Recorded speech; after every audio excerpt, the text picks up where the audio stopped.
Residents here in Exmouth emerged after about 24 hours locked down inside during Cyclone Narelle to find a very different town from that they had left behind. It's difficult to describe the scale of the damage here. Pretty much everything's been sort of ripped to shreds. Nothing is where it should be. Roofs have been ripped from homes. Even the evacuation centre had part of its roof ripped off, but the intensity of the storm at that time was such that they had to, the few dozen people who were sheltering there had to remain indoors and couldn't leave to the new evacuation centre until that had passed. You can see, just looking at the tree behind me, an enormous tree completely ripped from its roots, just the intensity of that wind that came through here. And it's really only the beginning of the story for people here in Exmouth. You know, as with any sort of event like this, they're going through the horrific scenes of the event itself is one thing, but the aftermath is always the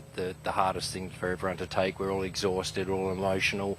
You get out to see the damage. I think the best thing now that everyone's able to take a good look around the town and see just the extent of the damage to buildings, to large service stations, supermarkets, things like that. Power is still out and expected to remain that way for at least a couple of days. When Cyclone Vance tore through in the late 1990s, I'm told it was out for 6 weeks, and water was also affected for about 3 weeks. Now we still do have water supply, but it is running low, and that's anticipated to potentially be cut off at some point. And of course also the road into town has been impacted by water damage, and that means that now the only way in or out of town is via chopper. But fortunately the good news is the SES and military are here to help, and they're sending more resources to Exmouth, and also the community is really getting around each other, helping everyone with the cleanup that surely will be weeks, if not months.